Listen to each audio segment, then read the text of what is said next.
The inspection report was just sent back to you. You open it up, you see 30 to 60 pages of a bunch of red letters, a bunch of pictures of things that are broken, and now you're starting to freak out. What do you do next? Hi, I'm Josh Alexander from The Brokerage and your host of Orange County Housing Market News, your one-stop shop for all things Orange County real estate. So in today's episode, I'm actually going to be starting a new series on how to buy a home in California. So today we're going to be talking about once you get that inspection report back, how do you look at it? How do you analyze it? And what are the next steps you need to take to move forward to continue through escrow? So let's go ahead and get into it.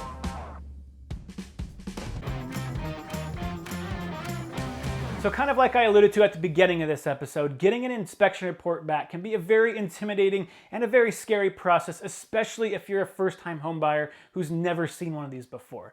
They're typically going to be 30, 40, 50, 60 pages long, have a bunch of red sentences on it, pictures of everything wrong with the house, and in general, it's going to make it look like that house that you've fallen in love with is just completely falling apart. Well, guess what? That's exactly what the inspector's job is. They need to go through there with a fine-tooth comb and find everything they can wrong with the property. Whether that's that the air conditioning doesn't work or that a hinge needs to be tightened on a door to make it close correctly, they're pointing out everything they can about the property that could potentially be an issue for you if you take ownership of the home. Now, are the inspectors going to be able to catch 100% of the things wrong with the home every single time? No, it's unrealistic to expect that. They can't look through walls. Yes, they do have moisture meters and heat guns to give them a little bit of an insight to certain areas, but in general, they're not going to be able to rip the house down to the studs and figure out everything wrong with the property. But what I like to compare it to is like getting a physical. Are they going to do every single test on you every time you go in to get a physical? No, they're just going to go through and make sure that you're generally in good health and that there's no red flags popping up. That's typically what the inspector's job is going to be. So when you get that report back, understand that yes, that's going to cover the majority of it, but it might not catch everything. So now let's go ahead and look at some of the ways that you can help reduce the anxiety and stress around these inspection reports. So number one, and this is something that I do with every single buyer that I work with, is your agent should be going through all this information up front with you before you ever get into escrow. They should be explaining an inspection report, showing you a sample one, and then going through everything that I'm about to go through with you right now before you get into escrow, because that's going to eliminate a lot of the surprises and shock that's going to happen when you get that inspection report back if you haven't been prepped to understand what it looks like. And the second thing that needs to happen before you get that inspection report back is if you hire a good inspector, they should be walking through all of the major things that they find at the actual inspection with you at the house. So if you have questions about it, you can ask them on the property, they can explain it, point it out, and that way before you even get the report back, you have a general understanding of what to expect in those reports. So those two things alone should dramatically help reduce that anxiety and that stress about getting that inspection report back. Your agent should already tell you what to expect, show you a sample, and your inspector should be walking you through all the major red flags on the property before they send that report over to you. So when that report gets into your inbox, there aren't going to be any major surprises. But once you actually have that report, how do you break it down to make it simple to understand and really prep you for the next step, which is going to be what to do about it when you're trying to negotiate with the seller? So the way that I typically go through these reports with buyers is we go line by line through every single page of the report and we put everything into 4 different buckets. And this will help us really categorize everything, make it a little bit cleaner, and then give us a better understanding of how we want to move forward when we are negotiating with the seller to maybe fix some of these things. So let's go over those buckets now. So bucket number 1 is going to be anything that has to do with the health and safety of you and your family living in the property. So for example, let's say you have a live electrical wire hanging out of the wall somewhere that if someone touched it, they'd be electrocuted. Or maybe you're buying a home on a raised foundation. There's a few posts missing underneath. You can see that the floor is buckling and it could collapse at any minute. Those are the type of things that you're going to put in that first bucket that are going to be health and safety related issues. Now let's move to bucket number 2. So bucket number 2 is going to be for any major functionality issues with the main systems in your house. So what do I mean by this? Well, let's say that the air conditioning is blowing air, but it's not blowing cold air. That's a major system in your house.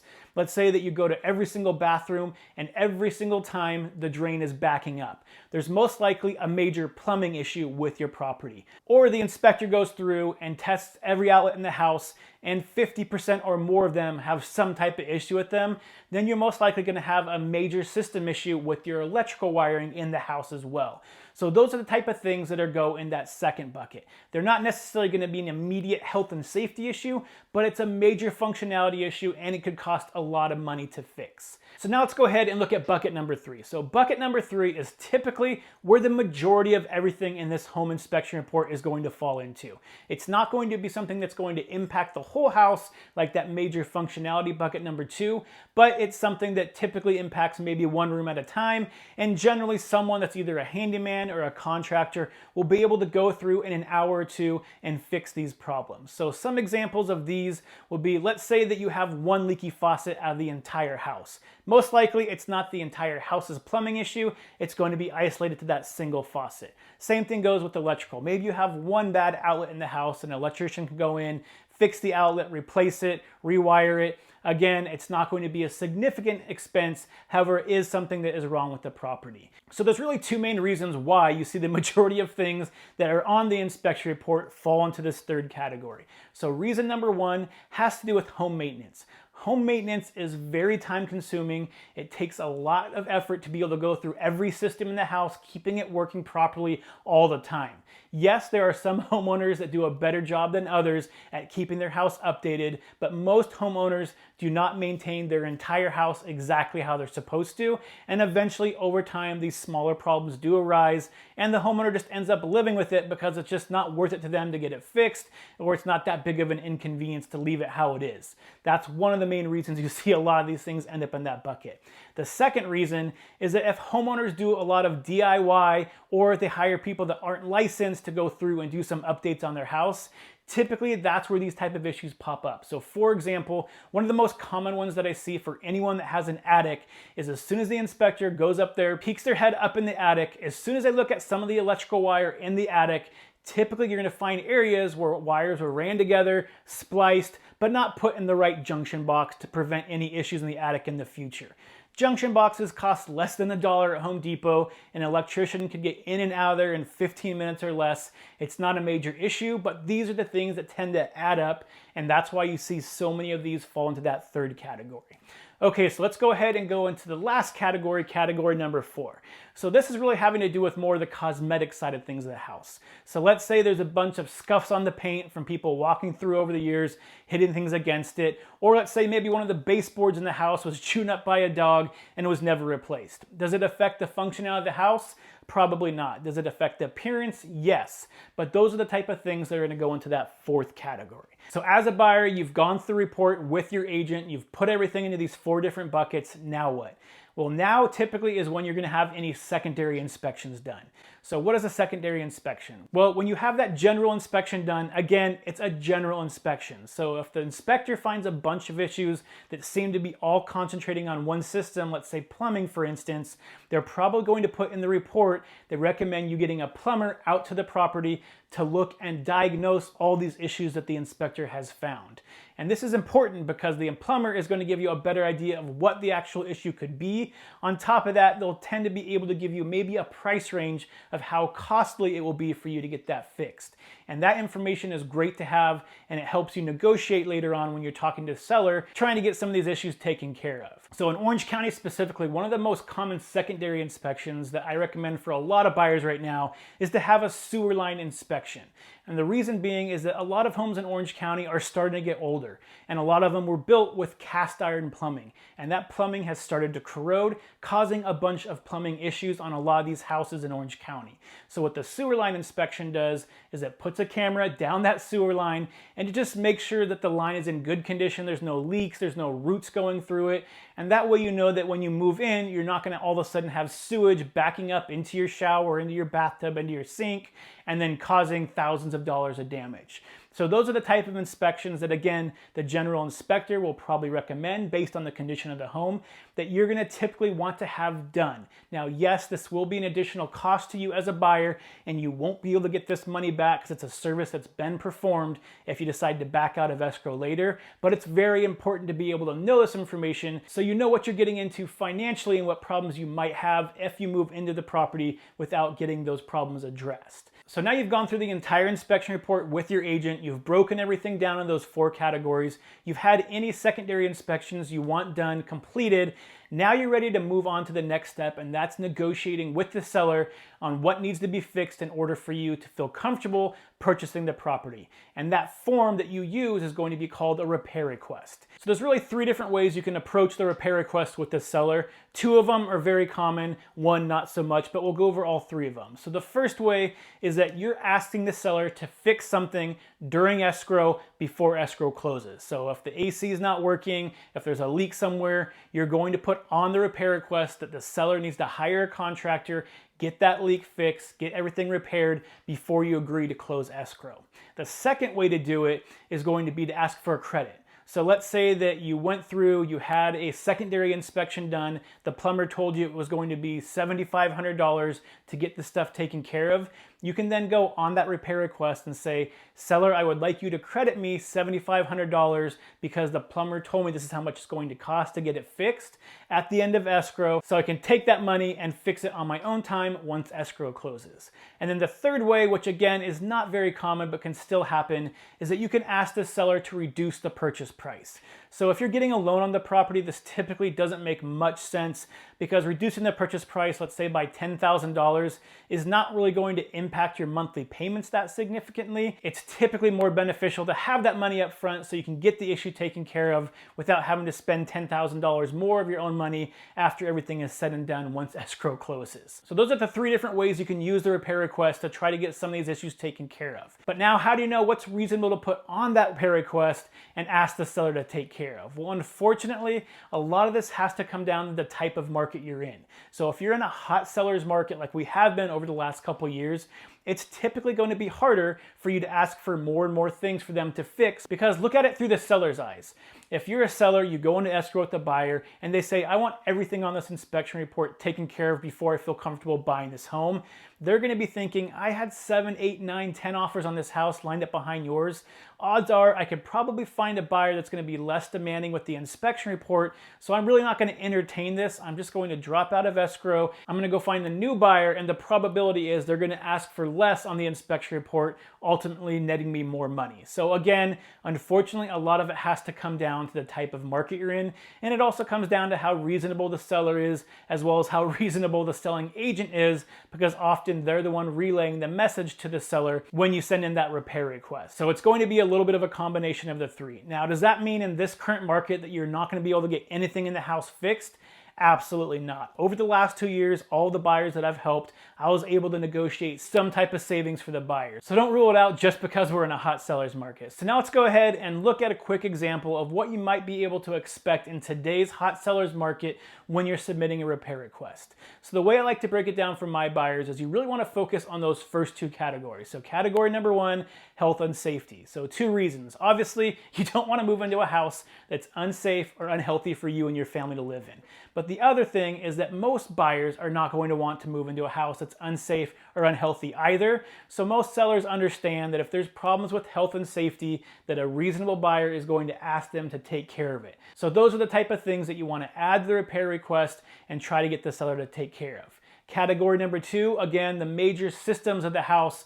And again, most reasonable buyers are going to ask you to get them fixed. If all the sewer lines are backing up in the house, there's a leak in the roof, a typical buyer in today's market is still going to ask the seller to take care of that, because that could be a major expense for the new buyer down the road. So now we move on to bucket number 3, and this is where things get a little bit more interesting when you're submitting repair requests in today's hot seller's market. So again, remember, these are things that are usually going to be handyman jobs or small contractor jobs that might take an hour or 2 to get fixed. You're not talking about thousands of dollars usually. Here, you're talking about $100 there, $250 there. But there are a lot of them in that category, so it does add up. So you're usually going to want to get some of these addressed by the seller. You're going to have to pick and choose which ones are most important to you to get addressed to put onto that repair request. And then when you go to bucket number 4, in today's market, it's really hard to get any of that stuff fixed. If there's a baseboard that's chewed up, most sellers are not going to fix that for you. If there's a few scuffs on the paint, most sellers are not going to fix that for you in today's market. It's not completely unrealistic, but it's something that I typically recommend most buyers stay away from in today's market because it's cosmetic. It's not affecting the functionality of the house. You can live with it. It's not going to harm you. And in today's market, if you start asking for too much, oftentimes the seller gets overwhelmed. You have a list of 30 things that you want fixed and they get overwhelmed and just shut down and say, I'm not fixing anything. So I've seen that happen where you ask for too much and the seller just goes the opposite direction and just completely tells you no to everything. So those areas where it's cosmetic, don't expect to get those fixed in today's market. Can it happen?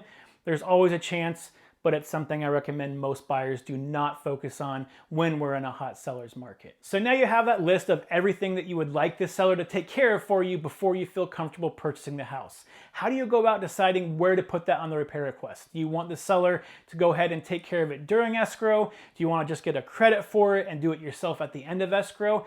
It's all going to come down to your risk tolerance as well as how willing the seller is to negotiate with you. And the reason I say risk tolerance is if you've ever watched an HGTV show about any type of renovation, you probably know by now that as soon as someone tries to fix one issue, they open up a wall, open up a can of worms, and there's 10 other issues that need to be taken care of in order for that one issue to get fixed. Maybe it was $1,000 they thought it was going to cost, and now you're looking at $10,000. If you're asking the seller to take care of that, all the liability is on them. They're the ones that are going to have to pay that extra money to get everything fixed, whereas if you're just asking for a credit, saying you'll do it yourself once escrow closes, or you'll hire someone to do it yourself, and they open up that wall and find the issues, now all the liability is on you. So all those things you find in category 1 and category 2, those are the things that I usually recommend that you put on the repair request asking the seller to take care of before escrow closes.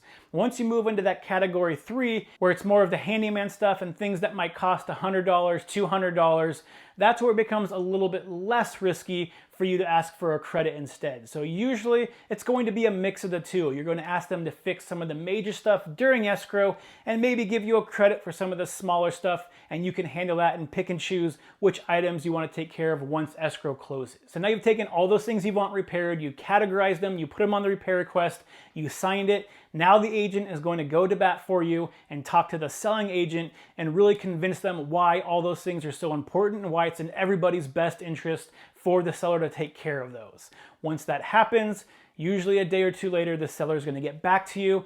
Sometimes they might agree to everything. However, in today's market, you're usually not going to see that to be the case. You're usually going to see the seller come back with some type of counteroffer. What I usually see in today's market is the seller is going to try to take a lot of those things off of them fixing it during escrow and instead give you some type of credit as well. So at this point, again, now it just has to go back to risk tolerance for you and what you're comfortable with. Are you okay taking on the liability of some of those bigger items that need to get fixed? If so, you and the seller might be able to come to some type of common ground and continue through escrow. However, let's say you go back and forth with the seller multiple times and you two just can't come to an agreement that you're both comfortable with. You basically have two options at this point. You can either eventually agree to whatever ultimatum the seller gave you for the repair request, or you can choose to walk away and get out of escrow and go pursue another property. If you choose walking away, there will be some financial costs involved, so usually you've paid for the inspection already, you can't get that money back. It's usually around $500. If you had any secondary inspections done, again, you're not getting that money back because it's a service that's already been performed. And then the final thing that you might be on the hook for, if you have the appraisal already ordered and performed, then again, because that service was already done, you're not going to get that money back either. And those are usually around $500 to $600. So again, typically you're going to get most, if not all, of your deposit back, but you could be out $1,000 to $1,300 at the end of the day if you were to back out of escrow and decide to go to a new property. So there's always a chance that you could call the seller's bluff and tell them, this is my final repair request offer. If you want to accept this, I'm walking away, I'm going to go find a new property, and you have slightly better odds if that repair request is reasonable and something that most buyers are going to ask for. However, you can't rely on it because once you get to that point, there's no turning back. If the seller says, nope, I want to go find a new buyer, they sign the paperwork, you can't say, oh, backsies, I want to go ahead and get back in escrow. Yes, I agree to your repair request. I'll go ahead and continue through escrow. Once they sign it, you're out of escrow. So you have to be comfortable walking away, but you could use that as a last resort and see if maybe they're willing to say, I don't want to go through another escrow again. I'd rather just maybe take a little bit less money than I thought I was going to get, so I don't have to put my house back on the market and go through this whole process again. So even though it's something I don't tell my buyers to bet on, it's one last strategy you can use as the last resort to try to keep yourself in escrow versus just canceling and then walking away without giving the seller a chance to respond. So I know this was a very technical and information dense episode compared to what I usually do, but I hope, especially if you're a buyer, you found this information useful. You can better understand the process of what the inspection report is used for and the steps that you take afterwards to try to get things repaired. So that way, when you get into escrow yourself, you're more comfortable with the process, you're not scared with it, and you know exactly what to expect. If you find this type of information useful, remember this is just the first video in a series of videos I plan on doing about how to buy a house in California. So if you are finding it useful and you're thinking about buying a house, please don't forget to hit that like, follow, subscribe button. If you're watching this on YouTube, hit the bell button as well below. That way you're notified every time a new episode's released. So until next week, stay happy, stay healthy, and I'll see you on the next show. Bye.